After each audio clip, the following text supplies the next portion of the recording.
उफ, मैं तो तंग आ गया उस हेडलाइट से। अभी कल ही ठीक करवाई थी, आज फिर खराब हो गई।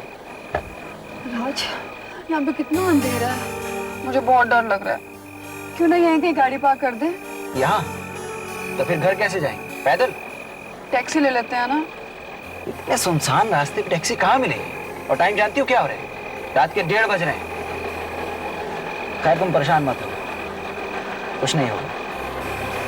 फिलहाल तो पार्किंग गाइड से काम चलाते हैं। रास्ते में कोई नाइट गैरेज मिलेगा तो ठीक करवा लें। मेरा ख्याल है कोई कनेक्शन ही लूज हुआ होगा।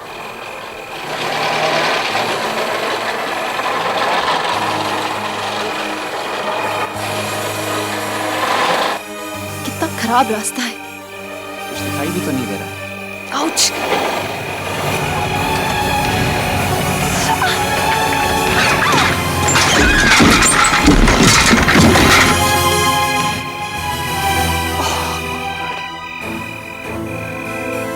लगता है कुछ गाड़ी के नीचे आ गया राज।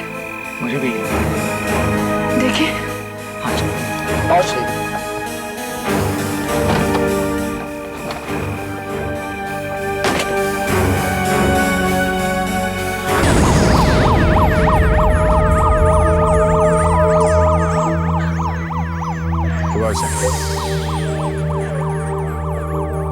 बस चलो।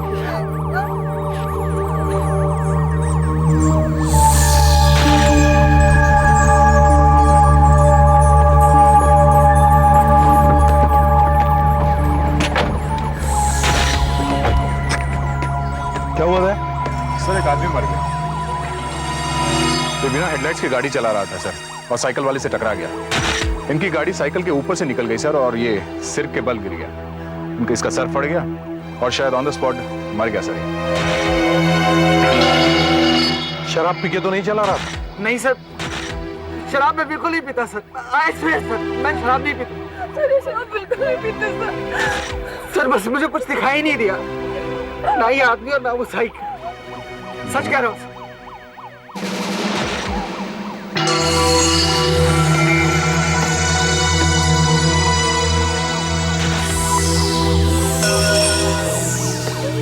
बिना हेडलाइट के गाड़ी चलाते हो? हाँ? दिमाग खराब हो गया तुम्हारा?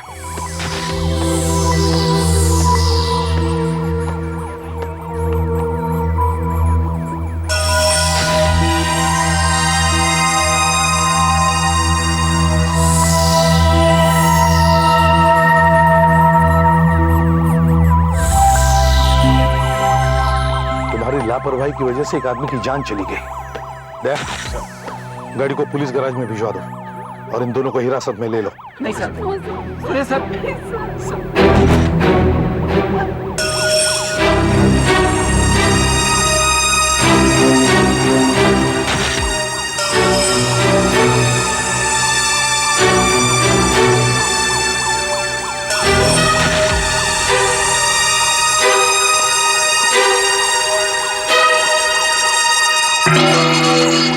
Diwakar Patil, DTP operator, Mukund chemicals.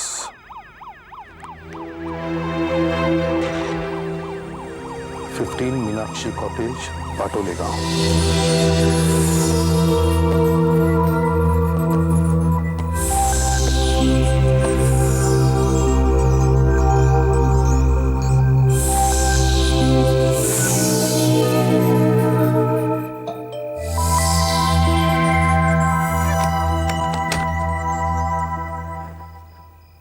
जी दिवाकर यहीं रहते हैं? जी हाँ, मैं उनकी पत्नी हूँ।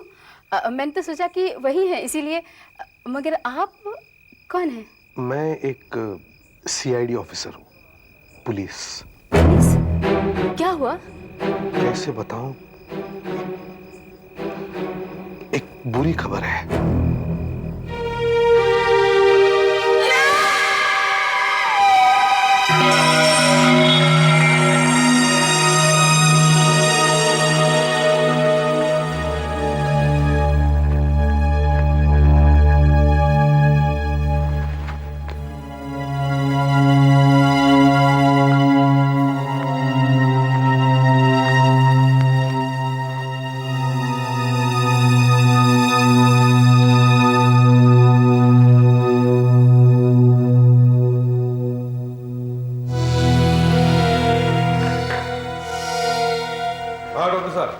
आइए एसीपी साहब, वो रात के एक्सीडेंट वाले केस में थोड़ी गड़बड़ है। क्यों? वो एक्सीडेंट वाली गाड़ी हमारे पास है, ड्राइवर ने कबूल भी किया है, तो फिर प्रॉब्लम क्या है? प्रॉब्लम है एसीपी साहब, प्रॉब्लम है टाइम ऑफ डेथ, यानी कि साइकिल सवार की मौत कितने बजे हुई। आपकी रिपोर्ट के मुताबिक कार ड्राइवर ने कबूल किया है कि एक्सीडेंट उससे लगभग रात को 1 बजे हुआ था। हाँ, उसने घड़ी देखी थी, उस वक्त ठीक 1:30 बजे थे। और लाश यहाँ लगभग रात को 2:30 बजे लाई गई, और तभी पाठक ने इसका टेम्परेचर नोट किया। देखिए एसीपी साहब, हम सभी जानते हैं कि हमारे शरीर में गर्मी होती है और उसका नॉर्मल टेम्परेचर होता है 98.4। राइट। मौत के बाद धीरे धीरे ये गर्मी गायब हो जाती है, यानी कि लाश धीरे धीरे ठंडी पड़ना शुरू हो जाती है। हर घंटे में 1.5 डिग्री यानी कि 1.5 डिग्री फ़ारेनहाइट से टेम्परेचर कम होता जाता है। आप यूं समझिए एसीपी साहब कि ये एक फॉर्मूला है जिससे हम ये पता लगा लेते हैं कि मौत कितने बजे हुई। डॉक्टर साहब, आप हर रोज कोई ना कोई फॉर्मूला निकालते ही रहते हो यार। नहीं, होता तो हमारे फायदे के लिए ही। खैर बताइए। फॉर्मूला बहुत आसान है एसीपी साहब। शरीर के नॉर्मल टेम्परेचर में से लाश का टेम्परेचर घटाओ और उसे 1.5 से डिवाइड करो। बस जो फिगर आता है समझ लो मौत उतने ही घंटे पहले हुई है। अच्छा, तो लाश जब यहाँ लाई गई तब इसका टेम्परेचर कितना था? 93.9, और उस समय 2:30 बजे थे। मतलब 98.4 में से 93.9 घटा दिए तो मिलता है 4.5। 4.5 को 1.5 से डिवाइड किया तो 3।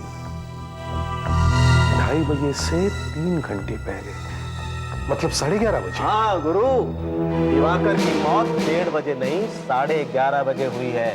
11:30 बजे। और एक बात, क्या? जब गाड़ी साइकिल से टकराई तो साइकिल का पेंट गाड़ी पर लग गया होगा। ये देखिए, यहाँ से ये पेंट उतरा हुआ है और ये काला काला सा पेंट लगा हुआ है। ये गाड़ी के बम्पर का पेंट है। मैंने इसे स्क्रैप करके उतारा और जांच की तो पता लगा कि इसमें काले प्लास्टिक का पाउडर है जिससे गाड़ी का बम्पर बनता है। मतलब जिस गाड़ी ने इस साइकिल को कुचला है उसका बम्पर डैमेज होना चाहिए। एग्जैक्टली। और एक बात,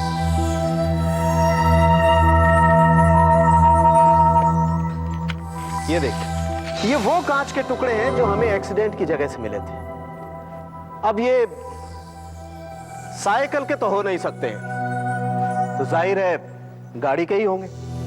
जांच करने से पता चला कि ऐसा कांच गाड़ी की हेडलाइट में लगता है। यानी जो गाड़ी इस साइकिल से टकराई है उसकी कम से कम एक हेडलाइट तो टूटी हुई होगी। वही तो।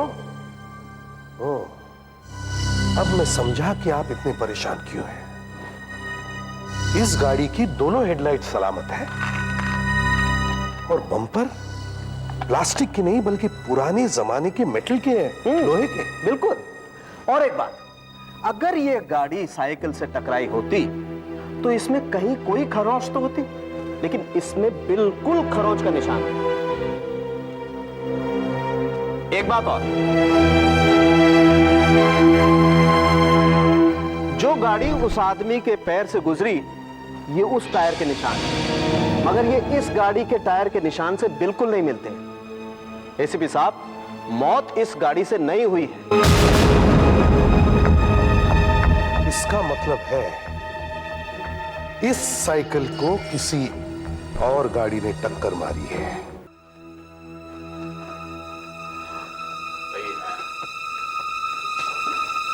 सर, क्या ये सही है सर?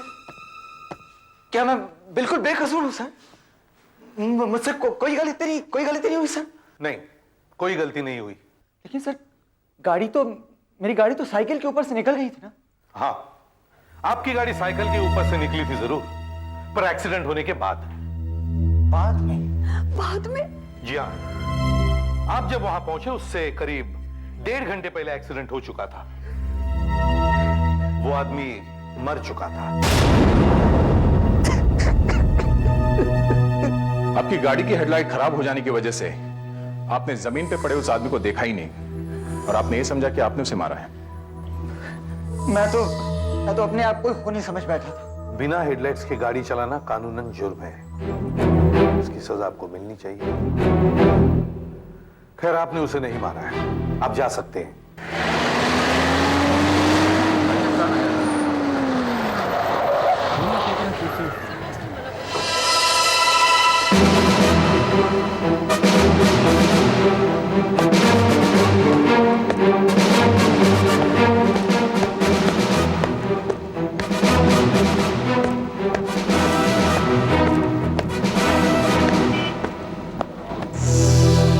ये देखिए डॉक्टर साहब, बॉडी यहां पे गाड़ी के नीचे पड़ी थी।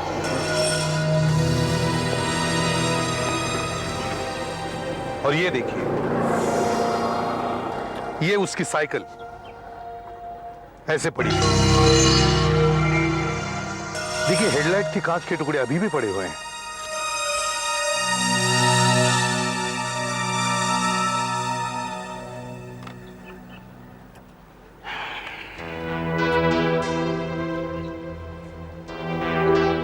इस तरफ पाटोले गांव है, जहां वो रहता था।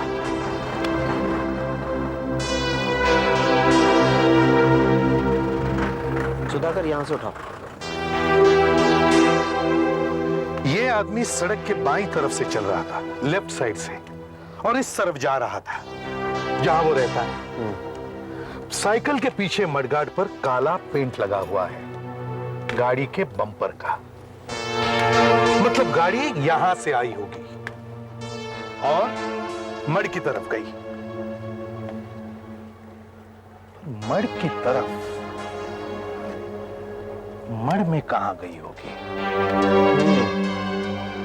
गाड़ी कहां गई होगी? यहां से आई, यहां एक्सीडेंट हुआ। ये गाड़ी कहां गई? कुछ बैलेंस गड़बड़ाया होगा या गाड़ी सीधी गई।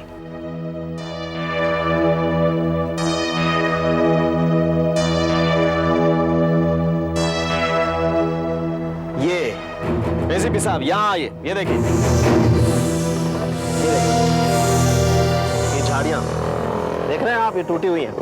इसका मतलब उसका बैलेंस गड़बड़ाया, गाड़ी यहां से गई। ये देखिए, ये यहां भी ये पत्ते टूटे हुए हैं। इसका मतलब एक्सीडेंट होने के बाद उसका बैलेंस गड़बड़ाया होगा, वो झाड़ियों की तरफ आया होगा यहां पर, ये, और झाड़ियों को कुचलता हुआ आया होगा।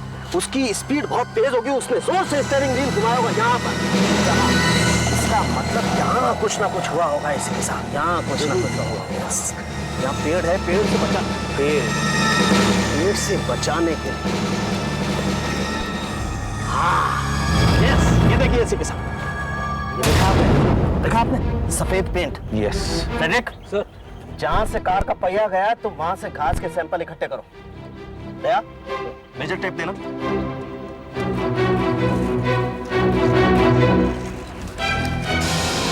Fit 8 inch, 32 inch. इसका मतलब जमीन से 32 इंच ऊपर कार पर स्क्रैच होना चाहिए। दया, इसके ऊपर देना।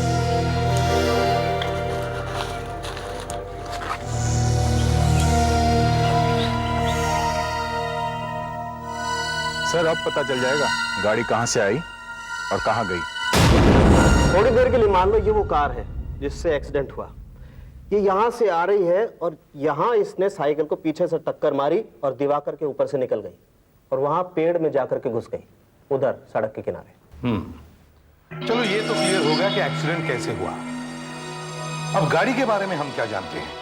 सबसे अहम बात यह है एसीपी साहब कि टक्कर मारने वाली गाड़ी एक कार है, एक कार। ये कोई ट्रक, टेम्पो या जीप नहीं। और ये बात हमें इस टायर के निशान से पता चलती है। ये देखिए, ये देख रहे हैं आप, ये एक कार के टायर के निशान। और सर, दूसरी बात ये, इस कार का काले रंग का प्लास्टिक का बम्पर है सर, जो शायद टूट गया है। और उस कार पर स्क्रैच लगे हुए हैं, जमीन से 32 इंच ऊपर। कार की हेडलाइट टूटी हुई है और कार का रंग तो हमें पेड़ से पता चल ही गया है, सफेद, व्हाइट। पोस्टमार्टम की रिपोर्ट से यह भी पता चल गया है कि दिवाकर की मौत सर पर चोट लगने से हुई करीब 11:30 बजे। यस। वो गिरते ही मर गया। इसका मतलब है एक्सीडेंट रात को 11:30 बजे हुआ। Yes sir. उस एरिया के सभी दुकानदारों से पूछताछ करो कि उन्होंने उस रात या उसके बाद ऐसी कार देखी है क्या, और रेडियो और केबल नेटवर्क्स पर भी अनाउंसमेंट करवाओ कि मड रोड या उसके आसपास शनिवार रात 11 और 12 बजे के बीच किसी ने भी ऐसी कार देखी हो तो वो हमें फौरन इन्फॉर्म करें।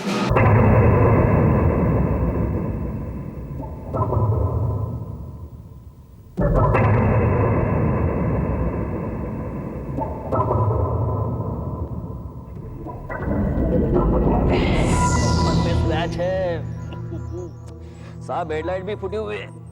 अरे बाप रे, ये तो बम्पर पूरा उखड़ गया साहब।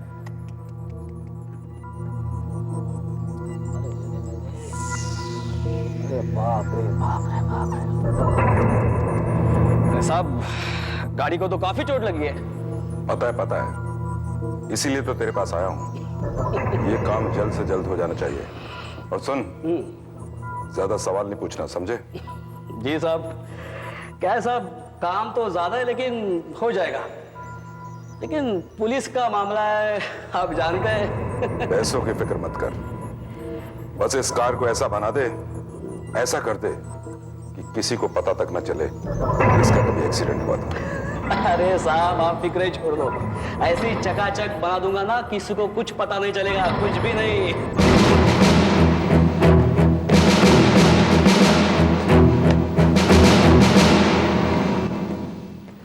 मिस्टर डिकोस्टा, एसीपी प्रद्युमन, नमस्ते। आप हमें उस हिट एंड रन केस के बारे में बताने वाले थे ना? जी। तो बताइए। देखिए ऑफिसर, ये तो बताना मुश्किल है कि ये वही कार है या नहीं, और हम आपको जो बताने जा रहे हैं पता नहीं आपको वो किसी काम आएगा भी या नहीं, पर हमने इसे अपना फर्ज समझा कि चाहे कुछ भी हो जाए पुलिस को बताना ही चाहिए। ये आपने बहुत अच्छा किया, इसके लिए मैं आपको धन्यवाद देता हूं। ये बाद में देखेंगे कि काम आएगा या नहीं। पहले आप बताओ क्या हुआ? सर, मैं और मेरी वाइफ सैटरडे नाइट को अपनी बेटी के घर से आ रहे थे। ऑर्ले में रहती है वो, मैरिड है। डिनर था वहां, रात के करीबन 11 सवा 11 बजे होंगे। हम ऑर्लेन से सांता क्रूज जा रहे थे।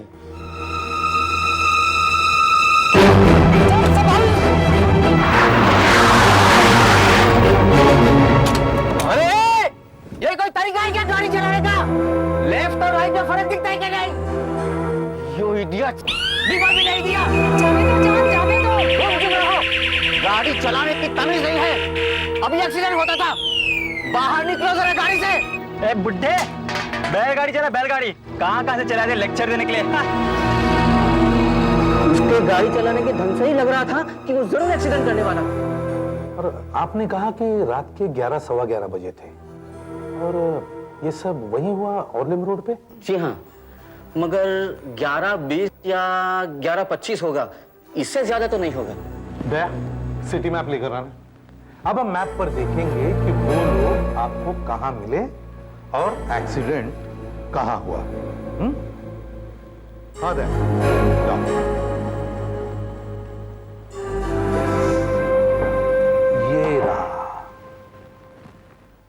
ये रहा मड, और ये ऑर्लिम।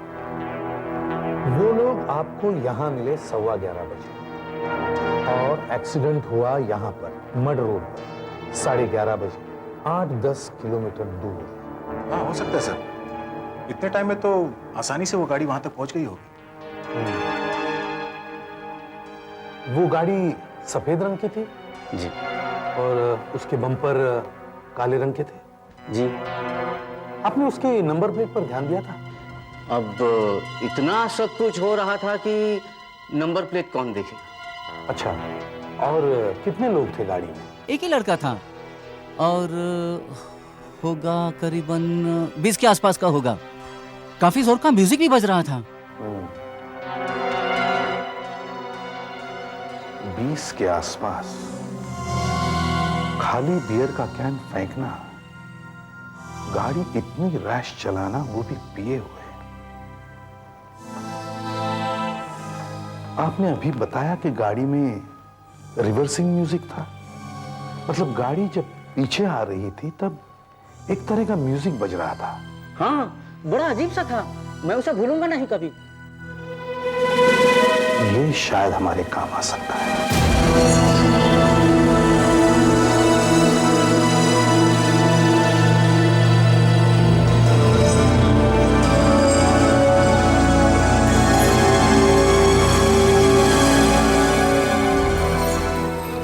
देखिए डिकोस्टा साहब, हमें बाजार में से जितने भी म्यूजिकल रिवर्सिंग हॉर्न्स मिल सके हम सब लेके आए हैं। हम आपको बजाकर दिखाएंगे। आप देखिए उस गाड़ी में कौन सा हॉर्न लगा हुआ था। देखता हूँ साहब, ट्राई करता हूँ। गुड, सुधाकर बजाओ। नहीं नहीं नहीं नहीं साहब, ये नहीं है साहब। सुधाकर बंद कर, दूसरा लगाओ। नहीं ये नहीं बजाओ सुधाकर।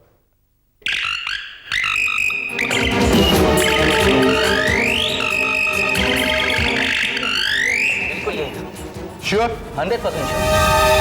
सर, अब हमें पता चल चुका है कि उस कार में एक रिवर्सिंग हॉर्न लगा हुआ है और उसकी धुन कौन सी है। अब तो हमें पता लगाने में आसानी होगी सर कि वो कार कौन सी है। खबर ऐसा हॉर्न तो हर छोटी बड़ी दुकानों में मिलता है और फिर बेचने वाला कस्टमर्स के नाम पता थोड़ी लिख कर रखता है। एक बात और है दया,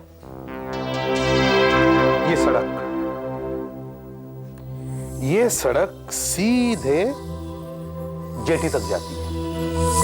इसके बाद में रोड नहीं, सिर्फ समुंदर है। इसका मतलब है वो लोग या तो इसी इलाके में रहते हैं या फिर यहीं की किसी जगह पर गए होंगे। मगर ऐसे सुनसान इलाके में वो लोग कहां गए होंगे, वो भी रात को 11:30 बजे।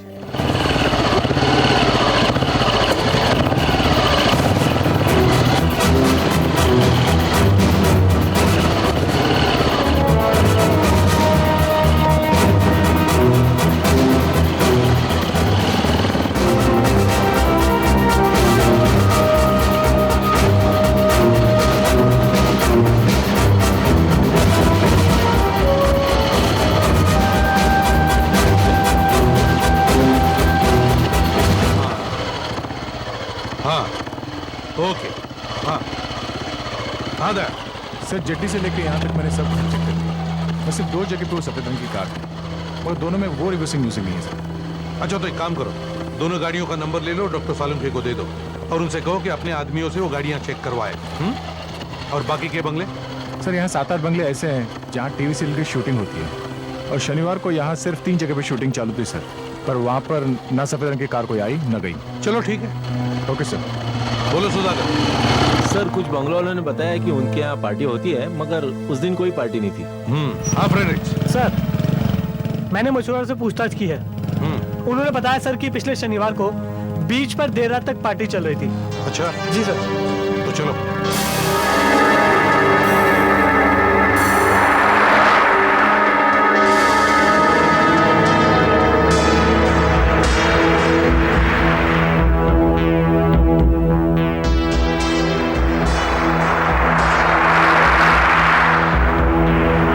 नमस्ते साहब। नमस्ते सर, ये वही लोग हैं जिनसे मैंने बातचीत की थी।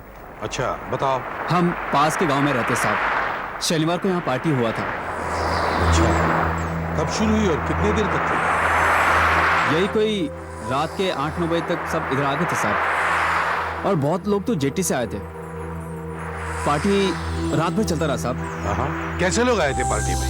सब छोकरा लोग थे साहब, यही कोई 20-22 साल के।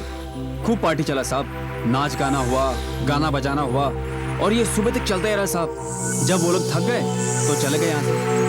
कितने लोग आए थे पार्टी में? बहुत लोग थे साहब, यही कोई। और क्या क्या हुआ साहब? वैसे जैसे बड़े लोग की पार्टी होता है। ऑल नाइट बीच पार्टी। सर एक मिनट। हाँ दया।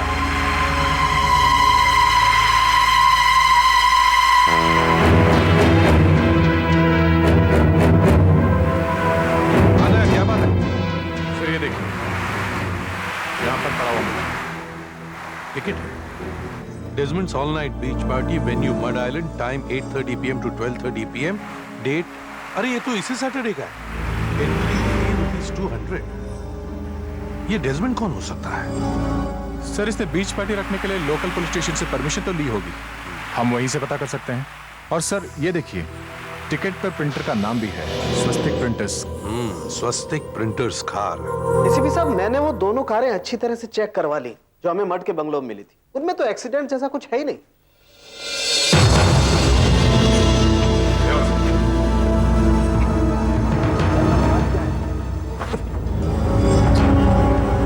Hey man, what is this? ये क्या हो रहा है? मुझे यहाँ क्यों लाया गया है? क्या किया मैंने? Relax relax, just routine enquiry Desmond. तुम डेजमंड हो ना? अब या? ये टिकट तुमने छपवाया है? अच्छा, आप वो बीच पार्टी की बात कर रहे हैं साहब, लेकिन मैंने परमिशन लिया था साहब। देखो, हमें किसी की तलाश है जो तुम्हारे बीच पार्टी में सैटरडे को आया था। उसके पास सफेद रंग की कार है जिसके काले बम्पर्स हैं और जिसमें एक तरह का रिवर्सिंग म्यूजिक लगा हुआ है।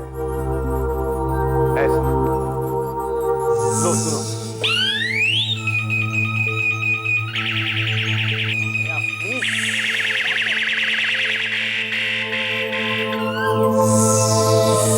अब साहब, कौन कैसी गाड़ी चलाता है मैं कैसे बता सकता हूँ साहब आपको? देखो, हमारे लिए ये पता करना बहुत जरूरी है कि तुम्हारी पार्टी में कौन कौन आता है, समझे? आप बात को समझने की कोशिश कीजिए साहब। मैं सिर्फ पार्टियां ऑर्गेनाइज करता हूँ, खाना अरेंज करता हूँ, म्यूजिक अरेंज करता हूँ, टिकटें छपवाता हूँ, बेचता हूँ, पर वहाँ कौन कौन आता है मैं आपको ये सब कैसे बता सकता हूँ? क्यों? तुम किस किस को टिकटें बेचते हो तुम्हें मालूम नहीं? नहीं साहब, जिसके पास 200 रुपए होते हैं वो टिकट खरीद लेता है। कहाँ बेचते हो अपनी टिकटें? वो बांद्रा के ब्लू ऑयस्टर क्लब में साहब। वहाँ बहुत सारे लोग अपने टिकट का इंतजार करते हैं साहब। Oyster club.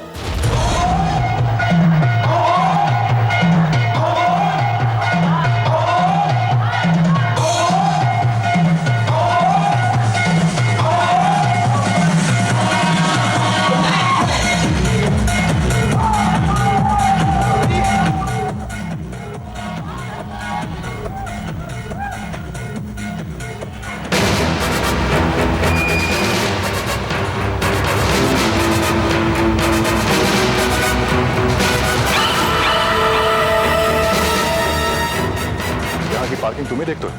जी हाँ। हम सीआईडी ऑफिसर्स हैं, तुमसे कुछ जरूरी पूछताछ करनी है। बोलिए साहब। ये क्लब कितने बजे खुलता है? क्लब तो दिन में भी खुला रहता है, लेकिन दिन में जरा लोग कम आते हैं।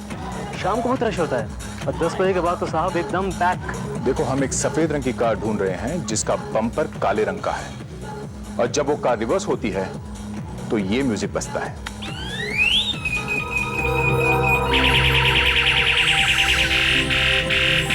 कुछ याद आया तुम्हें? ऐसी कार है किसी के पास जो यहाँ आता है या फिर यहाँ का मेंबर है? सर ऐसा तो कुछ ध्यान में नहीं आ रहा, क्योंकि यहाँ पर तो बहुत सी गाड़ियाँ आती रहती हैं। आज तो सिर्फ 3 ही सफेद कारें हैं।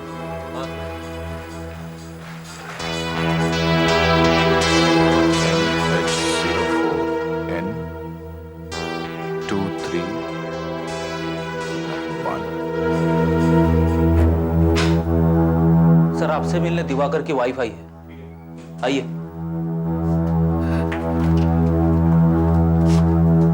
साहब कुछ पता चला? इतने दिन हो गए। जी नहीं, अभी तक तो कुछ पता नहीं चला, पर हम जल्दी उस कार को ढूंढ लेंगे।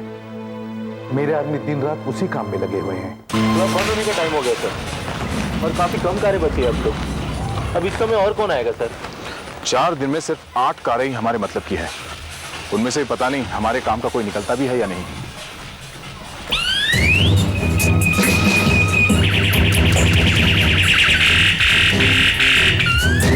ये तो वही म्यूजिक है जो जॉन ने बताया था। हाँ सर, लेकिन रंग तो बिल्कुल अलग है, ये तो एकदम नई लग रही है। जो भी हो, नंबर नोट कर लेते हैं। MH02N8983। कार आपकी है? गाड़ी आपकी है? अरे भाई, आप कुछ बताएंगे? हमें हमारी कारों के साथ यहाँ क्यों बुलाया गया? आप 2 मिनट रुकिए, आपको सब कुछ पता चल जाएगा। सब कुछ पता चला? क्यों भाई, तूने कुछ किया? नहीं डैडी। कुछ किया? नहीं डैडी। ये आपकी गाड़ी? देखिए, घर पे तो आपने कुछ बताया नहीं, अब कम से कम अब तो बता दीजिए कि आखिर चक्कर क्या है। ऐसे ही आप किसी को बुला लेते हैं कि गाड़ी लेके आ जाओ। देखिए, हमें एक ऐसी कार की तलाश है जिसने साइकिल सवार को कुचल दिया है। क्या? और हमें ये देखना है कहीं वो कार इनमें से तो नहीं। मतलब हमने कुचल दिया उसे? तूने तो कुछ नहीं किया ना? अब तक तो उसने बम्पर और रेडलाइट्स दोनों भी बदलवा लिए होंगे। तो क्या हुआ, जमीन से 32 इंच ऊपर गाड़ी के नीचे खरोंच का निशान होगा, और फिर टायर के प्रिंट का निशान है ना, इसे मैच करेंगे किस गाड़ी का? और फिर मैं टायर में से मिट्टी निकाल कर देखूंगा उसमें साइकिल का पेंट या खून है क्या। ठीक है सर, इस कार पर कोई रिपेयर नहीं हुआ है सर, और इसके टायर भी बिल्कुल मैच नहीं करते। देखा, हमें आईसी बुला लिया ना खामखा के। और ये कार भी वही है, बिल्कुल मैच नहीं करता। पहले ही बता दिया होता ना। इस गाड़ी के टायर हमारी ड्राइंग से मैच करते। मैच करते? अरे तूने कुछ किया? कुछ किया तूने कुछ किया? लेकिन सर, इस पर कोई रिपेयर के निशान नहीं है। अरे रिपेयर के निशान नहीं? कमाल करते हैं आप लोग, मेरे बेटे को बेकार में पिटवा दिया। सॉरी बेटे, सॉरी। सर, इस कार के टायर्स तो मैच नहीं करते, पर सर इसमें रिपेयर जरूर हुआ है। रिपेयर हुआ? ये देखिए सर, 1 साल पहले एक स्कूटर ने थोड़ा मार दिया था, मैंने रिपेयर करवाया था। अगर आपको चाहिए तो मैं गराज वगैरह का नंबर दे सकता हूँ आपको। तो बहुत नीचे है सर, जमीन से 12 इंच ऊपर है सर। 12 इंच तो बहुत नीचे है सर। गाड़ी का क्या है? इस गाड़ी के टायर ना तो मैच होते हैं, ना इसका कोई रिपेयर हुआ है। अच्छा, और ये गाड़ी? अभी यही आ रहे थे। ओह,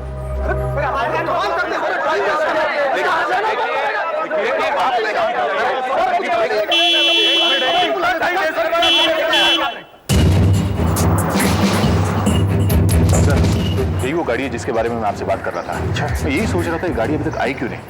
सर, इसका रंग अलग है पर उसका रिवर्सिंग म्यूजिक वही है सर, वही है।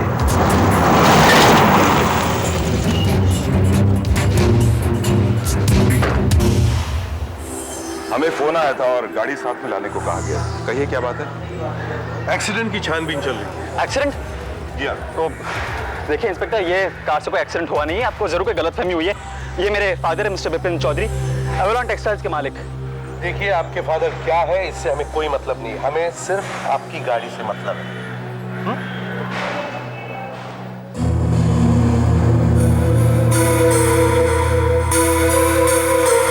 तो कोई निशान नहीं है, टायर्स भी मैच नहीं कर रहे हैं, और सर इसके बम्पर्स भी ठीक ठाक है। मैंने कहा ना, मेरी कार से कोई एक्सीडेंट नहीं हुआ है। क्या मैं गाड़ी के पेपर्स देख सकता हूँ? पेपर्स? या आपने जल्दी में बुलाया इसलिए भूल गया। अच्छा, कोई बात नहीं। गाड़ी कब की है? 1996। 96? अच्छा, बहुत अच्छा। कहीं अपनी गाड़ी को पेंट तो नहीं करवाया पिछले हफ्ते? कहीं ये पहले सफेद तो नहीं थी? कहीं आपने इसके बम्पर्स और टायर्स चेंज तो नहीं करे? व्हाट नॉनसेंस इंस्पेक्टर, हमारी गाड़ी हमेशा से इसी रंग की थी, हमने इसे कभी पेंट नहीं करवाई। ऑफिसर, आप खामखा हमारा वक्त बर्बाद कर रहे हैं। मेरी गाड़ी हमेशा टिप टॉप रहती है, बस। यही तो मैं कह रहा हूं कि 3 साल पुरानी गाड़ी और इतनी टिप टॉप कैसे? एक भी स्क्रैच नहीं? चली है कितनी? 17,570। और एक भी निशान नहीं? सरप्राइज है। हम इसे बहुत कम चलाते हैं, हमारे पास और भी कारें हैं। अच्छा, डॉक्टर साहब, गाड़ी ऊपर चढ़ा कर देखते हैं। बिल्कुल। ये आप क्या कर रहे हैं? देखिए, हमारी बात है, यकीन कीजिए। देखिए, ये कार से एक्सीडेंट नहीं हुआ, देखिए हमारी बात पर।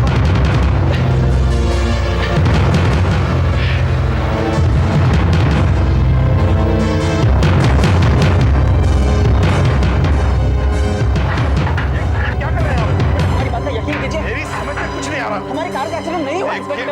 आप समझने की कोशिश कीजिए। चलो।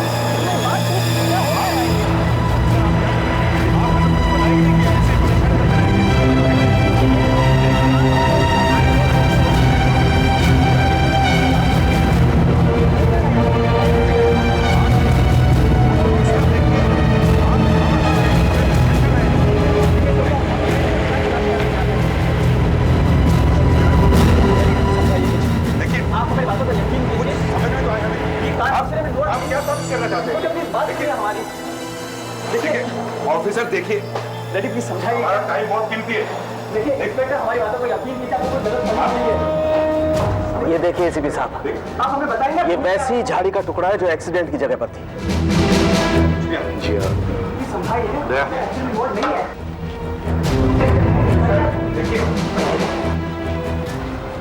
ये देखिए, ये उस साइकिल के स्पोक के निशान है। सब निशान यहाँ भी है। हाँ, ये देखिए। Yes, yes. यहाँ ये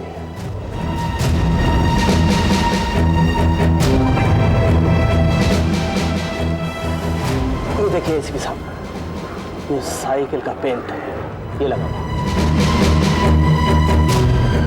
ये देखिए एसीपी साहब, ये भी साइकिल के स्पोक के निशान है। और ये देखिए, ये साइकिल का पेंट। यहाँ भी ये साइकिल का पेंट है।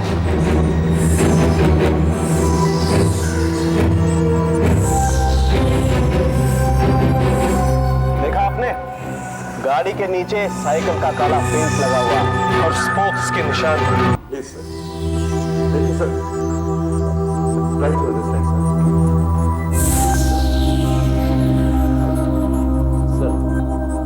ये डॉक्टर सालुंगे की रिपोर्ट। इनकी गाड़ी के नीचे से जो काले रंग के निशान मिले हैं वो दिवाकर की साइकिल के रंग से बिल्कुल मिलते हैं। मेरी बात तो सुनिए, लेकिन सर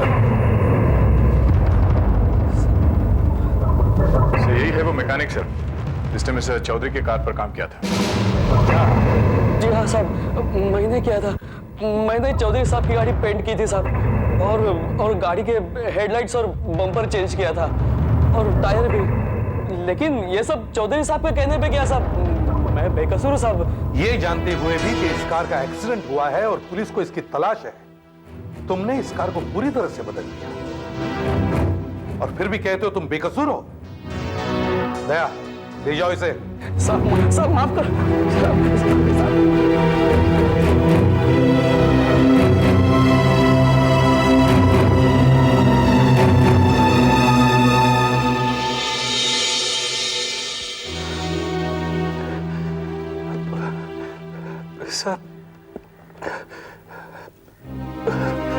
सर मैं मानता हूँ सर मैं गाड़ी चला रहा था, अपने कुछ दोस्तों के साथ पार्टी में जा रहा था। पता नहीं वो साइकिल वाला सामने कहां से आ गया। सर मेरी गाड़ी से टकरा कर जब वो गिरा, मैंने गाड़ी रोकी सर। सर उसके पास गया मैं, लेकिन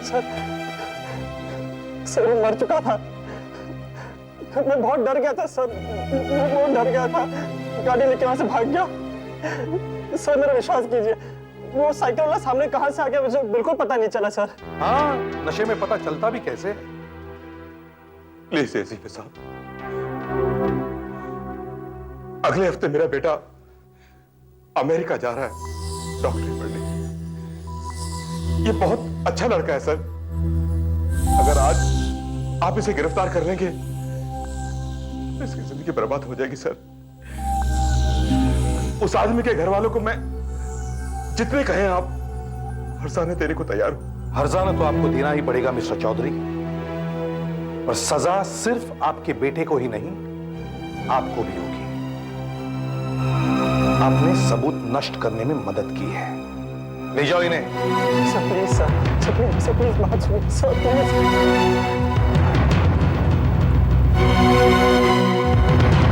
चौधरी साहब, अपने बेटे के भविष्य पर रोइए मत। पता नहीं ये कैसा डॉक्टर बनता है।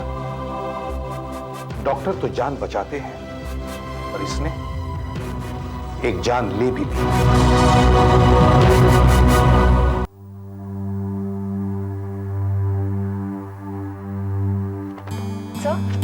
सर मैंने सारी नई किताबों पर हमारे लाइब्रेरी कार्ड्स लगा दिए हैं, तो मैं चलूं? जाओ बेटा। सर आप नहीं चलेंगे? काफी देर हो गई। थोड़ा पर्सनल काम है लगे। Okay, good night sir.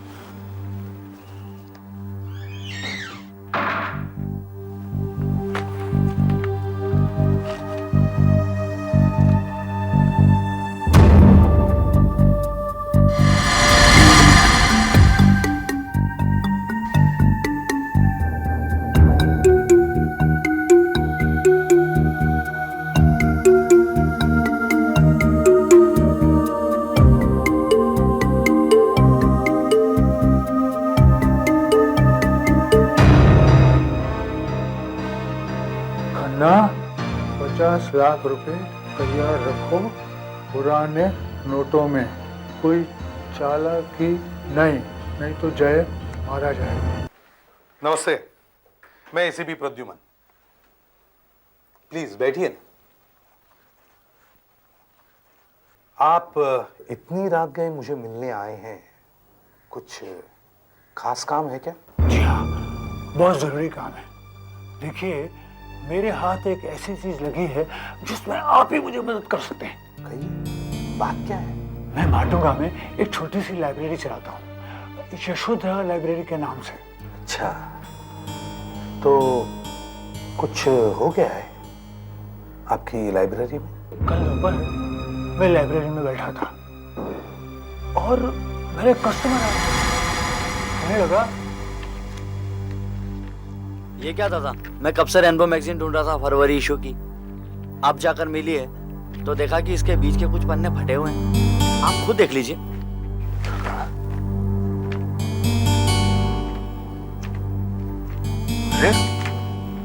यहाँ 11, 17, 30, 44, ये सब गायब है। आई एम सॉरी बेटा, लेकिन ये कैसे हो सकता है? मेरे कस्टमर्स ऐसा करते नहीं है। डोंट वरी, मैं दूसरी कॉपी रखता हूँ, मैं इसको देता हूँ। हाँ, इसके तो मैं ज्यादा कॉपी मंगवाता हूँ, लोग इसे बहुत पसंद करते हैं। शादा बेटा, जरा इनका कार्ड बनाओ।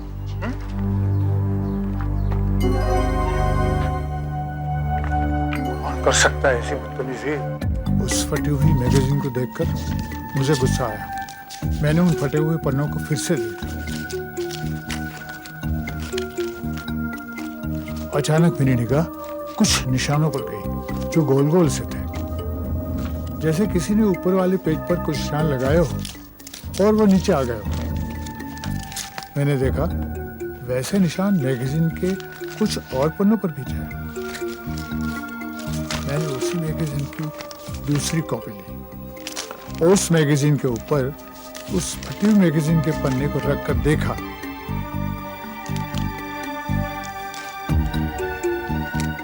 तब मुझे पता लगा कि वो निशान किन किन अक्षरों पर लगाए गए हैं। मैंने इसी तरह बाकी के पन्नों को भी मिलाकर देखा।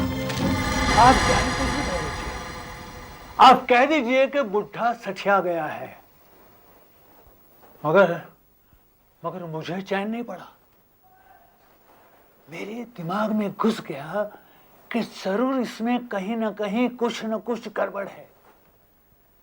मैंने उन अक्षरों को जोड़कर ही दम लिया। सारा दिल लगा दिया मैंने। तब जाकर मैं ये लाइन बना पाया। ये लाइन इसी मैगजीन के काटे हुए अक्षरों से बनी है।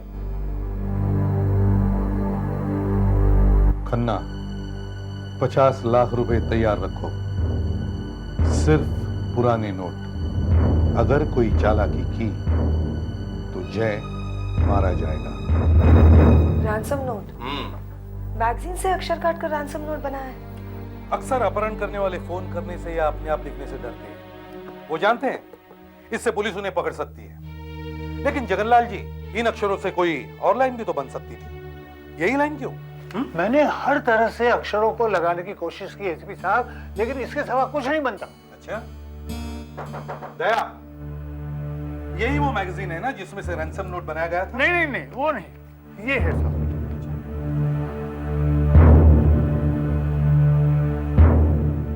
रेनबो, फरवरी 1999। मैगजीन इसी महीने की है। रैंसम नोट इसी में से बनाया गया है। इसका मतलब है अपहरण भी इसी महीने हुआ है। दया सर, सारे रिकॉर्ड्स चेक करो और पता लगाओ कि पिछले 2 महीनों में किसी जय खन्ना नाम के आदमी के गायब होने की रिपोर्ट पुलिस में लिखवाई गई है क्या? Yes sir. और जगनलाल जी, आप मुझे ये बताइए, ये मैगजीन कौन कौन ले गया था? हाँ साहब, मैं लिस्ट लाया हूँ ना। बताइए जी। 5 फरवरी से 14 फरवरी तक अरुण पटनायक। अरुण पटनायक।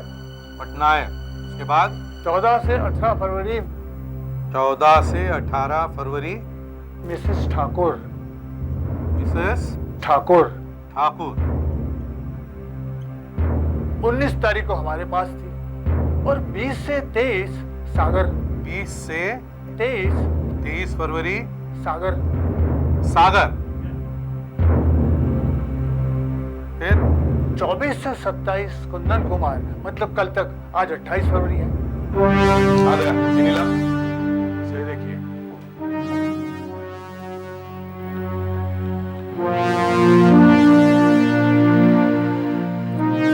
जय खन्ना के लापता होने की कोई रिपोर्ट पूरे देश के रिकॉर्ड्स में नहीं है सर।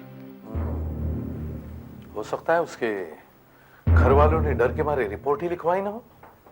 दया सर, डायरेक्टरी खोलो, के में देखो, के खन्ना, खन्ना में देखो। सर हाँ। सर एक बात, हम पुलिस वाले हैं और हमें ये एक्शन मिले होते तो शायद हमें भी 2-3 दिन लग ही जाते ये लाइन बनाने में, जो इसने 1 दिन में बना ली। लेकिन ऐसा तो नहीं सर कि ये सारी कहानी इसी की है। क्यों नहीं हो सकता? हमें भी इस बात को अच्छी तरह से चेक कर लेना चाहिए। और मान लो कि ये बात सच है, तो फिर हमें ये पता लगाना चाहिए कि अपहरण किसका हुआ है। क्या जिसने मैगजीन ली है उन सब पर वॉच रखना शुरू करो, मगर ध्यान से, कहीं ऐसा ना हो कि जय खन्ना को कोई नुकसान पहुंचे। ठीक है?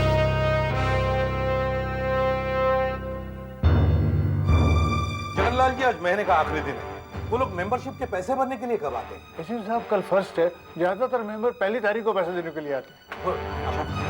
तुम कल सारा दिन लाइब्रेरी में रहो और जो लोग आते हैं उन सब पर निगाह रहो। Yes sir. आ गया। सर इस डायरेक्टरी में तो 300 खन्ना है। अच्छा ठीक है, डायरेक्टरी में जितना भी खन्ना है उन सब के घर पर फोन करो और जय खन्ना के बारे में पूछताछ करो। मगर याद रखो, तुम जय खन्ना के बचपन के दोस्त हो। ओके? Yes sir. आशा, ये कुंदन साहब है। और कुंदन साहब, ये आशा है। मैंने कहा था ना, मेरी एक भतीजी बेंगलोर में नौकरी करती है, उसकी सहेली है। ये कुछ दिन यहाँ नौकरी करना चाहती है। मैंने कहा भाई ठीक है, मैं बुढ़ा होने चला हूँ, अब ये मदद मिल जाएगी मुझे। अंकल आप बिल्कुल परेशान ना हो, मैं सब संभाल लूंगी। कुंदन जी, मैं आपसे कुछ पूछ सकती हूँ? ये देखिए, ये मैगजीन आप हमसे ले गए थे 24 तारीख से 27 तारीख तक। इसके कुछ पन्ने गायब हैं, फटे हुए हैं। फटे हुए? आपका मतलब है कि मैंने फाड़े? मुझे क्या मिलेगा मैगजीन फाड़ कर? हाँ नहीं, मैंने ये तो नहीं कहा ना कि आपने फाड़े हैं। हो सकता है आपके घर में किसी ने, आपका कोई फैमिली मेंबर, कोई मेहमान या कोई नौकर। देखिए आशा जी, मैं अकेला रहता हूँ और मेरे घर पे कोई नौकर भी नहीं है, और ये पन्ने मैंने नहीं फाड़े। 1 मिनट। हाँ, मुझे याद आया, ये मैगजीन जब मेरे पास आई थी, इसके पन्ने पहले से ही फटे हुए थे। लेकिन आपने पहले नहीं बताया। अब आपने बात की तो मुझे याद आया, मगर इसके पन्ने फटे हुए ही थे।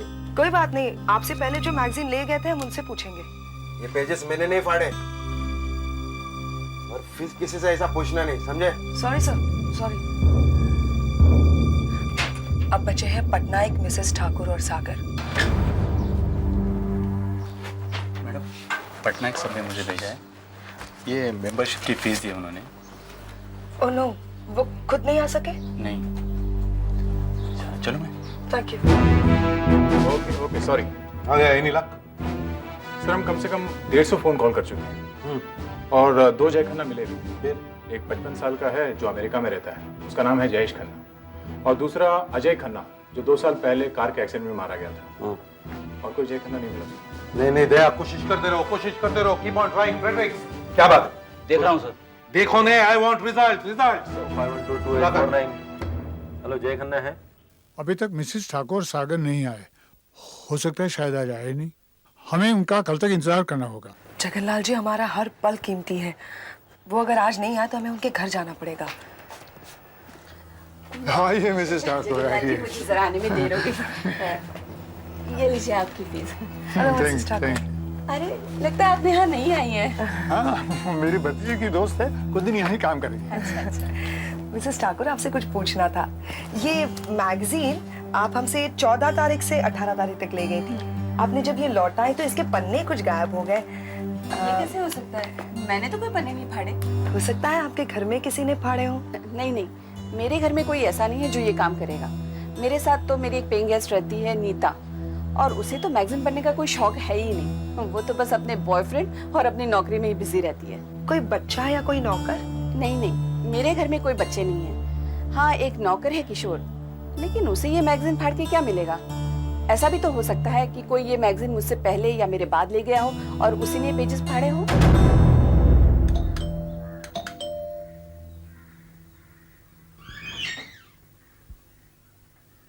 हेलो मिस्टर सागर, मैं यशोधरा लाइब्रेरी से आई हूँ। ये मैगजीन आप हमारी लाइब्रेरी से ले गए थे। जब आपने लौटाई तो इसके कुछ पन्ने फटे हुए थे। मैं भी आपको दिखाती हूँ। मुझे इसके बारे में कुछ नहीं पता मैडम, मैंने तो नहीं फाड़े ना। क्या बस यही पूछना था आपको? नहीं, और वो फीस के बारे में पूछना था। आपने मार्च महीने की फीस नहीं दी है। मुझे नहीं देनी है फीस और नहीं चाहिए आपकी मेंबरशिप। लेकिन क्यों मिस्टर सागर? मैं जा रहा हूँ यहाँ से, मकान बदल रहा हूँ। ओह, आप कहाँ शिफ्ट कर रहे हैं? आप अगर कहीं यहीं आसपास जा रहे हैं तो आप हमारे लाइब्रेरी के मेंबर रह ही सकते हैं ना। आपसे क्या कह रहा हूँ मैं, मेंबरशिप नहीं चाहिए आपकी मुझे। मुझे इतनी पूछताछ क्यों हो रही है? नहीं जाइए आप यहाँ से, जाइए, बहुत काम पड़ा है।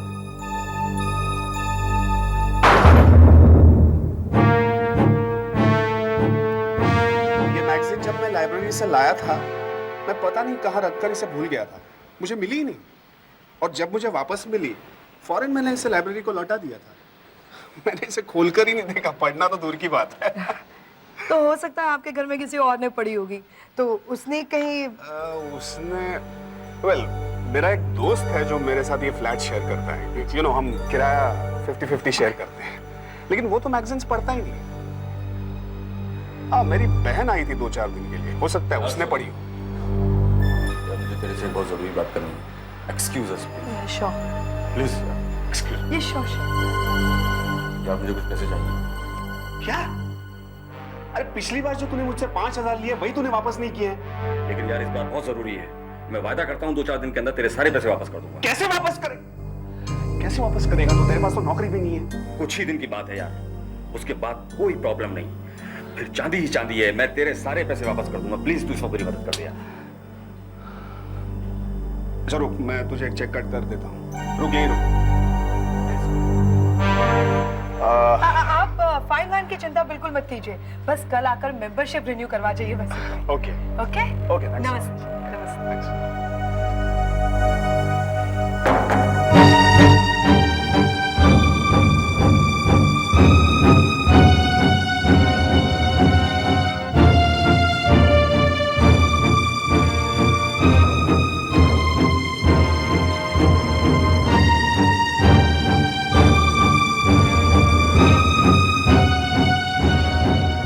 फ्रेडरिक सुधाकर, पटनायक और उसके दोस्त पर कड़ी नजर रखो, खास तौर से उसके दोस्त पर।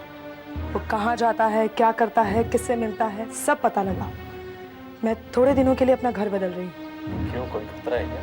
नहीं, मैं मिसेस ठाकुर के घर पे रहने जा रही हूँ, पेइंग गेस्ट बनकर।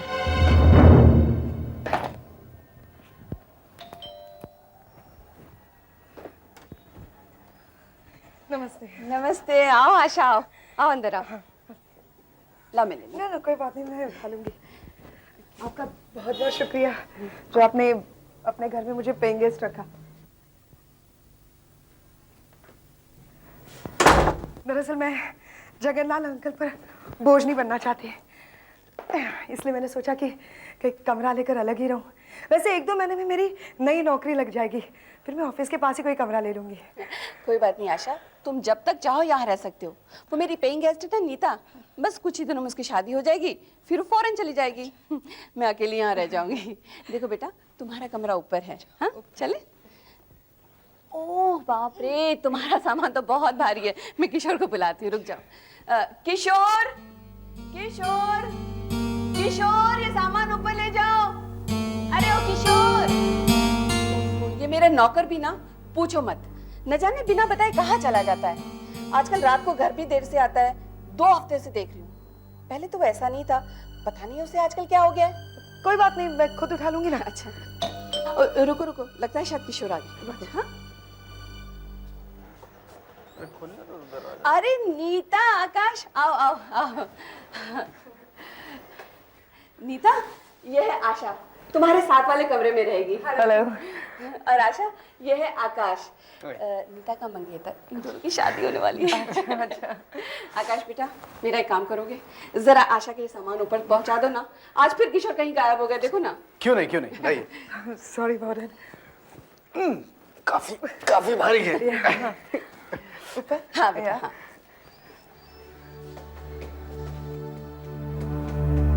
किशोर, कहाँ गया था तू? तुझे कितनी बार बोला है मुझे बिना बताए मत जाया कर, तेरे समझ में नहीं आता? मेम साहब, मेरी तबीयत ठीक नहीं थी ना, इसलिए मैं डॉक्टर के पास चला गया था। झूठ मत बोल, मुझे मालूम है तुझे कुछ नहीं हुआ है। रोज कोई ना कोई बहाना बनाता है। जा ऊपर जा, आशा मैम सर का रूम साफ कर। हेलो, मैं जय खन्ना से बात कर सकता हूँ? हाँ, यहाँ पर कोई बाहर गए हुए? अच्छा, मैं उसका स्कूल का फ्रेंड अजित बोल रहा हूँ। कब आएंगे? ऑफिस के काम से दिल्ली गए हुए? अच्छा, उससे कहो तुम भी दिल्ली जा रहे हो, उसे वहीं मिल लोगे। हाँ, वैसे मैं भी कल सुबह दिल्ली जा रहा था, वहीं मिल लूंगा उसे। दिल्ली का कांटेक्ट नंबर दे सकते हैं मुझे? आपको याद नहीं है? अच्छा। दिल्ली में वो जिस होटल में ठहरा हुआ है उसका नाम बता सकते हैं आप? वो भी याद नहीं? अच्छा, कोई बात नहीं, मैं आपको बाद में फोन करूंगा। Okay, thank you. ये वही आदमी है, वो झूठ बोल रहा है, डरा हुआ है बेचारा, इसलिए झूठ बोल रहा है। नाम क्या है? Sir, Rakesh Khanna, Malibu estate, Walkeshwar. Rakesh Khanna, Malibu estate. Rakesh Khanna, Malibu estate.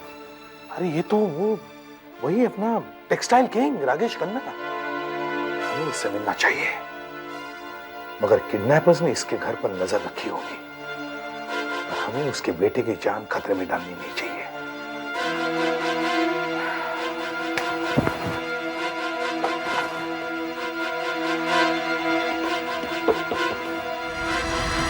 Hello, electricity board. हाँ, मुझे जरा मिस्टर जनार्दन से बात करवाओ जल्दी। हाँ जनार्दन साहब, बॉस एसीपी प्रद्युमन बोल रहा हूं। मदद चाहिए यार, जी हाँ, इमरजेंसी है। हाँ, केस के सिलसिले में ही है। सी, मैलिबू एस्टेट वालकेश्वर में आधे घंटे के लिए लाइट बंद करवा सकते हो? It's an emergency, please. Great, खोलो जल्दी।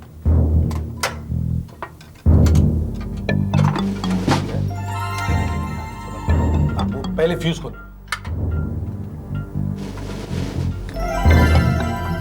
वायर देखना, वायर देख। कौन है भाई?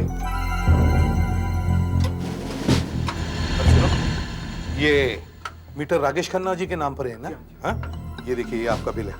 अच्छा, जाइए, उन्हें बुलाइए, उनसे बात करनी है। हाँ, जाइए। और हाँ, घर में कौन कौन है उन सबको यहाँ बुला के लेके आना। इस बिल पर उनकी दस्तखत लेनी है। ये मीटर का मामला है, जरा प्रॉब्लम है। जाइए। मीटर ठीक करने के लिए सबके साइन लोगे? हाँ भाई, जरूरी है, जाइए।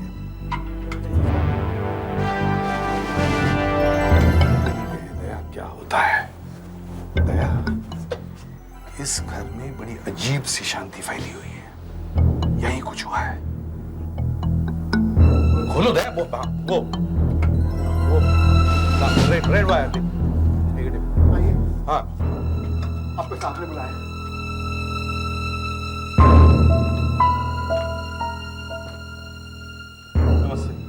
आप राकेश खन्ना जी हैं?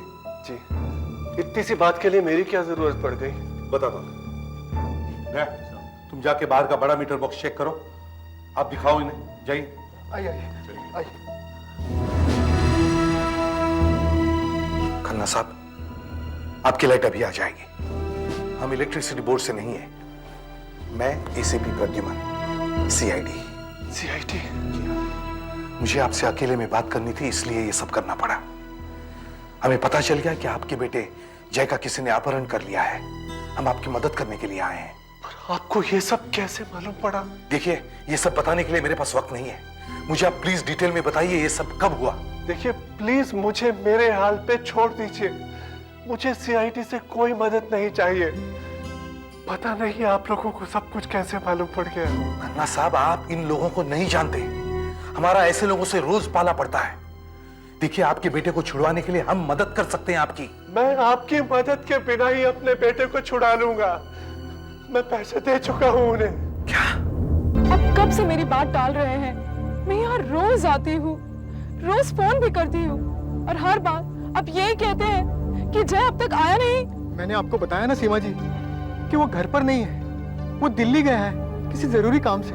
इतना भी क्या जरूरी काम था जो मुझे बिना बताए चला गया? और आप कह रहे हैं कि आपके पास ना उसका एड्रेस है ना फोन नंबर। और रागेश अंकल कहाँ हैं? वो मुझसे क्यों नहीं मिलना चाहते? ये सब क्या हो रहा है रामू काका? साहब भी घर पर नहीं है। घर पर नहीं है? दया, इस लड़की से हमें कुछ पता चल सकता है। गाड़ी का नंबर नोट कर लो। देखिए, जय मेरा फियांसी है, मेरा मंगेतर। सितंबर में हम दोनों की शादी भी होने वाली है। 14 फरवरी की सुबह जैसे मेरी फोन पर बात हुई थी, हम दोनों डिनर पर मिलने भी वाले थे, पर जय वापस आया ही नहीं। देखिए, जो बात मैं आपको बताने जा रहा हूं वो बहुत ही कॉन्फिडेंशियल है। जय की जिंदगी का सवाल है। जय का अपहरण हुआ है। यस, जय हैज बीन किडनैप्ड। किडनैप्ड? जी हाँ, किडनैप्ड। एक बात बताइए, जय से आपकी बात 14 तारीख को हुई? जी हाँ। और उस रात वो डिनर पर भी नहीं आया? नहीं। इसका मतलब है जय का अपहरण उसी दिन हुआ है, 14 तारीख को। सर, मिस्टर पटनायक ने वो मैगजीन 14 तारीख को लौटा दी थी और मिसेस ठाकुर वो मैगजीन उसी दिन ले गई थी। मतलब पटनायक और उसका दोस्त सुधीर, या फिर मिसेस ठाकुर, उनकी पेइंग गेस्ट नीता, या उनका नौकर किशोर, इनमें से ही कोई एक हो सकता है।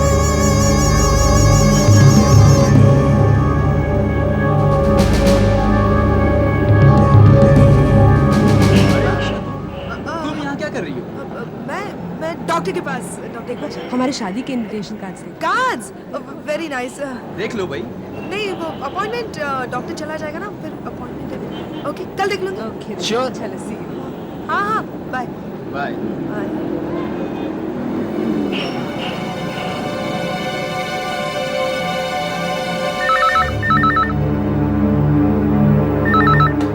हेलो। हाँ आशा, बोलो। क्या तुम्हें चकमा देगा? तुम उसका पीछा भी नहीं कर पाई? Oh damn it. अच्छा सुनो, तुम घर में जाकर उसका इंतजार करना, वो शायद वापस आएगा। ओके? हाँ, फ्रेडरिक से कहो कि वो पटनायक के घर के बाहर छिपक कर रहे हैं। सुधीर कुछ भी कर सकता है।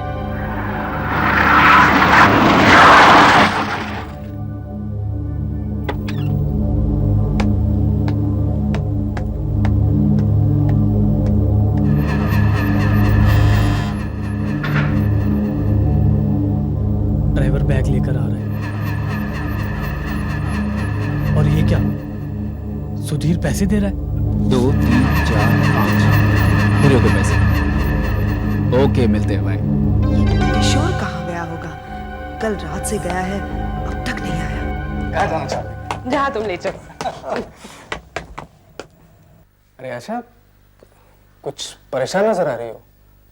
कोई प्रॉब्लम है क्या? नहीं, मैं किशोर कहीं दिख नहीं रहा, मुझे उससे कुछ काम करवाना था। वो तो हमेशा ही गायब रहता है, बड़ा अजीब आदमी है वो। छोड़ो उसे। कल रात तुमने हमारे शादी के कार्ड देखे ही नहीं, पर शादी पर तो आओगी ना? हाँ जरूर, लेकिन कब है शादी? बस इसी महीने के आखिर में आना जरूर। ओके?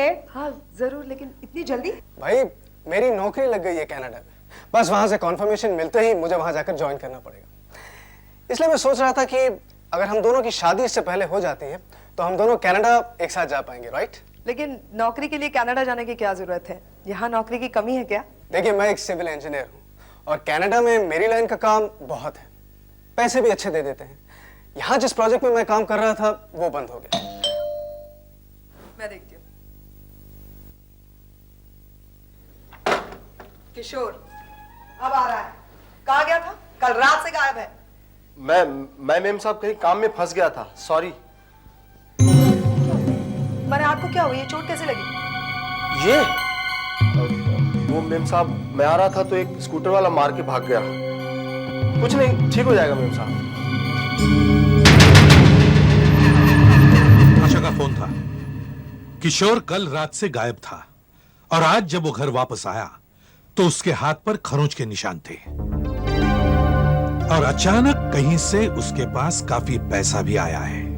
सर सुधाकर ने भी फोन किया था कि सुधीर के पास भी काफी पैसा आ गया है। उसने पटनायक से उधार लिया हुआ सारा पैसा लौटा दिया है सर, और उसके पास नई कार है और अपने नए फ्लैट में शिफ्ट हो गया है। अच्छा, और खन्ना साहब ने अपहरण करने वालों को पूरे पैसे दे दिए। इसका मतलब है इन दोनों में से कोई एक हो सकता है। हेलो, हाँ डॉक्टर साहब बोलिए। हाँ लेकिन बात क्या है? अच्छा, आई सी, ठीक है, हम वहां पहुंचते हैं। डॉक्टर सालुंखे का फोन था। बांद्रा खाड़ी में से किसी आदमी की लाश मिली है, उम्र 20 साल के आसपास। नहीं नहीं, हे भगवान, ये क्या हो गया? उसने इसको मार दिया। खन्ना साहब, बीच में टोकने के लिए मैं माफी चाहता हूं। एक बेटे के मरने का दुख हम सभी लोग समझ सकते हैं, लेकिन एक बात मैं आपको कह सकता हूं, अपहरण करने वालों ने इसे नहीं मारा है। आपका बेटा दमे का मरीज था, अस्थमा था उसे। कन्ना साहब आइए, चलिए अब थोड़ा आराम कर लीजिए। चलिए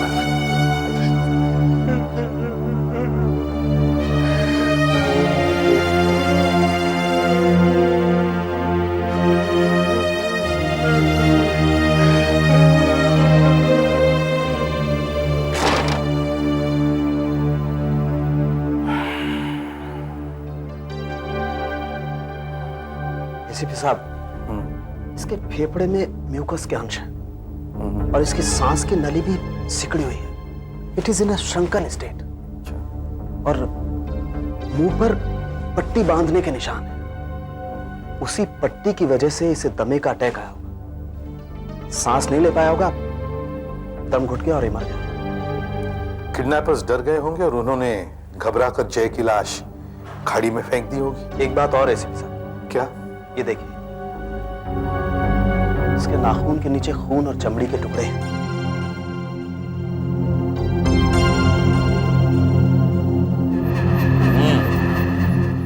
आशा ने बताया भी था कि किशोर के हाथ पर खरोंच के निशान हैं। कहीं ये वही तो नहीं? फॉरेंसिक के जरिए इस स्किन से हमें बहुत कुछ पता चल जाएगा। सबको पूछताछ के लिए लेकर आओ, पटनायक, सुधीर, किशोर और मिसेस ठाकुर। तुम सीआईडी ऑफिसर आशा? हमें तो पता ही नहीं था। ये किशोर को यहाँ क्यों लाया गया है? हमें किडनैपिंग केस की अपहरण की छानबीन कर रहे हैं। आप प्लीज यहीं ठहरिए। जाने क्या होने वाला है? ये उससे क्या पूछ रहे हैं?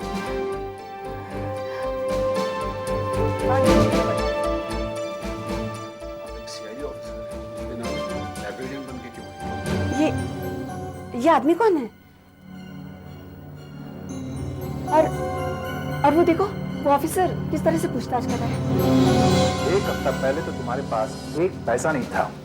तुम तुम्हारे रूममेट पटनायक के सामने गिड़गिड़ा रहे थे, और कल अचानक तुम्हारे पास इतना पैसा आ गया कि तुमने पटनायक के 8,000 रुपए एक साथ लौटा दिए। नई कार भी ले ली, नया फ्लैट भी। ये सारा पैसा कहां से आया? मैं आपसे कह तो रहा हूं कि मुझे सन इलेक्ट्रॉनिक्स में एरिया सेल्स मैनेजर की नौकरी मिल गई है, और ये फ्लैट और ये गाड़ी मुझे कंपनी की तरफ से ही मिली है सर। अच्छा, मुझे कुछ एडवांस भी मिला था जिससे मैंने पटनायक के सारे पैसे लौटा दिए। सर मेरा विश्वास कीजिए, मैंने कोई अपहरण नहीं किया सर। सुना है आजकल नौकरी में मन नहीं लगता तुम्हारा, बिना बताए घर से निकल जाते हो, घंटों तक गायब रहते हो और कभी कभी तो रात भर लौटते भी नहीं हो। साफ साफ बताओ आखिर चक्कर क्या है? नहीं साहब, मैंने कुछ नहीं किया है। तुमने जय खन्ना को किडनैप किया और उसके पिताजी से 50 लाख रुपए मांगे। 50 लाख? हाँ 50 लाख। अरे साहब, मैंने जिंदगी में 50,000 नहीं देखे। तो फिर तुम्हारे पास अचानक इतने पैसे कहां से आ गए? साहब मैं आपको क्या बताऊं, मुझे जुए की बुरी लत लग गई है। मलाड में एक जगह है स्टार क्लब, मैं वहीं जाता हूं। अच्छा, तो ये पैसे तुमने जुए में जीते हैं? अच्छी कहानी। अभी पता लगवाते हैं।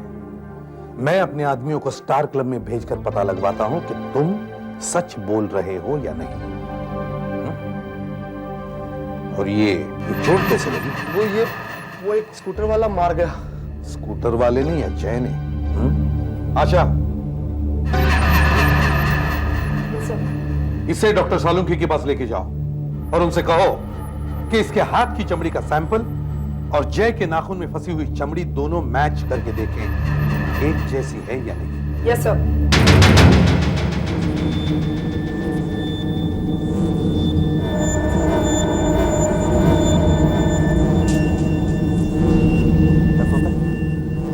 नहीं साहब। वाकई? हाँ नहीं।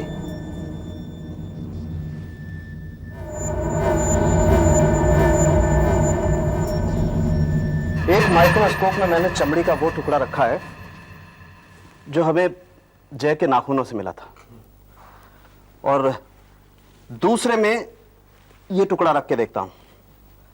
दोनों को मैच करके देखते हैं। अगर मैच हो गया तो ये किशोरी मुजरिम है।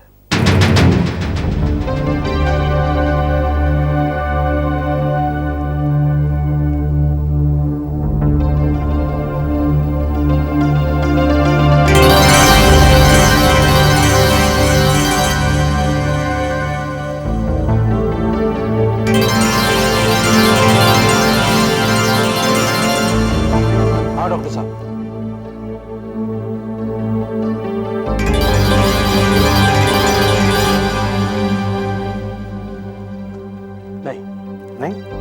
मैच नहीं होता? नहीं। एक बात और इसी के साथ, पोस्टमार्टम के बाद जय के लंग्स यानी फेफड़े को काट कर मैंने उसकी अच्छी तरह से जांच की, यह जानने के लिए कि आखिर उसे दमे का अटैक आया क्यों। तो क्या पता चला? आप खुद ही देख लीजिए।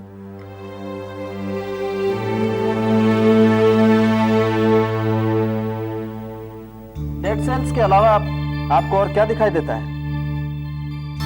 कुछ गोल और कुछ आड़े तिरछे कण नजर आ रहे हैं। काफी सारी चीजों से मिलाने के बाद मुझे ये पता लगा एसीपी साहब कि ये सीमेंट और ईंट के कण हैं। सीमेंट और ईंट? जी।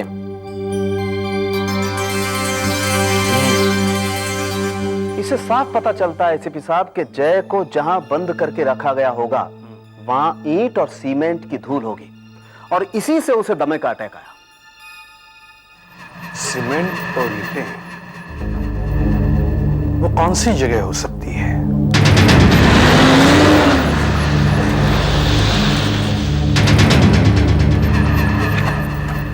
तुम लोग चारों तरफ फैल जाओ, एक एक कोना देखो, एक एक फ्लोर देखो, जरूर यहां कुछ मिलेगा। दया मेरे साथ आओ।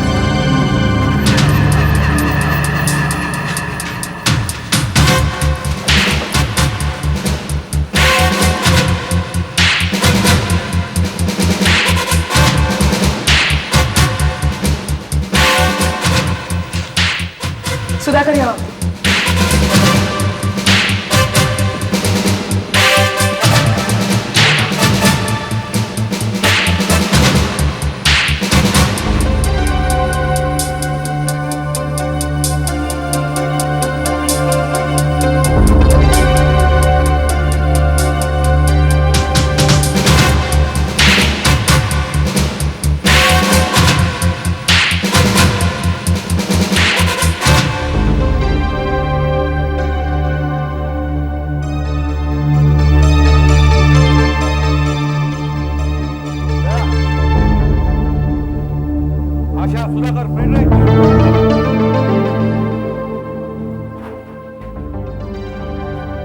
ये देखो, यही वो जगह है जहां जय खन्ना को रखा गया होगा।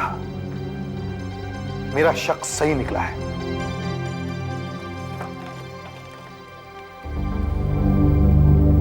ये वो रस्सी का टुकड़ा जिससे उसके हाथ बांधे गए होंगे, यहां वो बैठा होगा, ये उसके हाथ के निशान, वहां ऐसे सर रखकर वो लेटा होगा।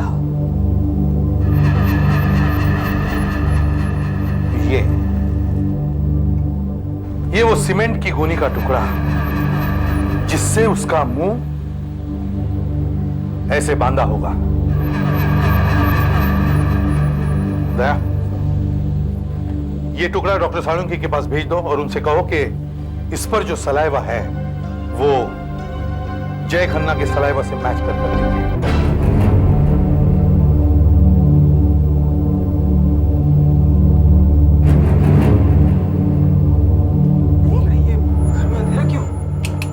यहाँ लाइट क्यों नहीं चल रही? लाइट नहीं चल रही है। वो वाली स्विच लाइट कहाँ पे? वहाँ पर। बिल्कुल अंधेरा है। ये भी काम नहीं कर रहा।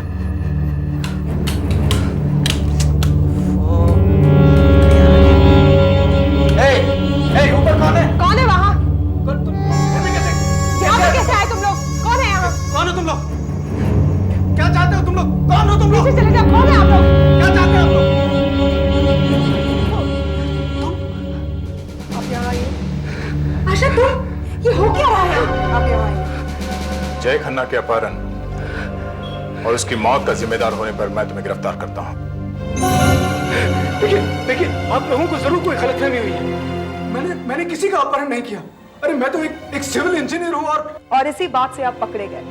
फोरेंसिक एक्सपर्ट की रिपोर्ट से हमें पता चला कि जय खन्ना को जहां रखा गया था वहां रेत, ईंटें, सीमेंट, बजरी ये सब होने चाहिए। ये सब कहाँ हो सकते हैं? एक बिल्डिंग में जो बन रही है, और उस बिल्डिंग का पता हमें मिसेस ठाकुर ने दिया जहां तुम पहले काम करते थे। तुम अच्छी तरह से जानते थे कि उस बिल्डिंग का काम अब बंद है, बस तुमने जय खन्ना को कैद करके वहीं रखा। नहीं, ये सच नहीं है। ये झूठ है, गलत है।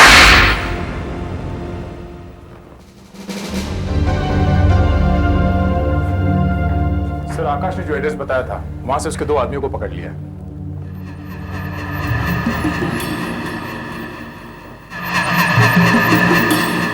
ये जय ने नोचा ना तुम्हें मरते वक्त? जी हाँ सर। मेरी नौकरी छूट जाने के बाद जब 6 महीने तक मुझे कोई और नौकरी नहीं मिली तो मैंने एक प्लान बनाया सर। फिर हमने एक दिन जय खन्ना का उसके घर से पीछा किया और एक सुनसान जगह पर उसका अपहरण कर लिया सर। हम उसे मारना नहीं चाहते थे सर। हमने तो ये सोचा था कि एक बार पैसा मिल जाएगा तो हम उसे छोड़ देंगे सर। पर वो मर गया। उसे दमे की बीमारी थी। सर मेरी कुछ समझ में नहीं आया कि क्या हुआ। उसका दम घुटने लगा सर। उसे दौरे से आने लगे और इसी दौरे में शायद उसने मित्तल को नोच दिया। हम उसकी मदद करना चाह रहे थे लेकिन उसने दम तोड़ दिया सर। तब तुम घबरा गए और उसकी लाश को तुमने खाड़ी में फेंक दिया। सर हम लोग डरे हुए थे सर। और फिर पैसा तो हमारे पास आ चुका था। इसलिए मैंने सोचा कि मैं कनाडा चला जाऊंगा। शायद वहां पर मुझे कोई नहीं पकड़ पाएगा। मगर तुम पकड़े गए। एक समझदार लाइब्रेरियन ने तुम्हें पकड़वा दिया और फांसी के तख्ते तक पहुंचा दिया।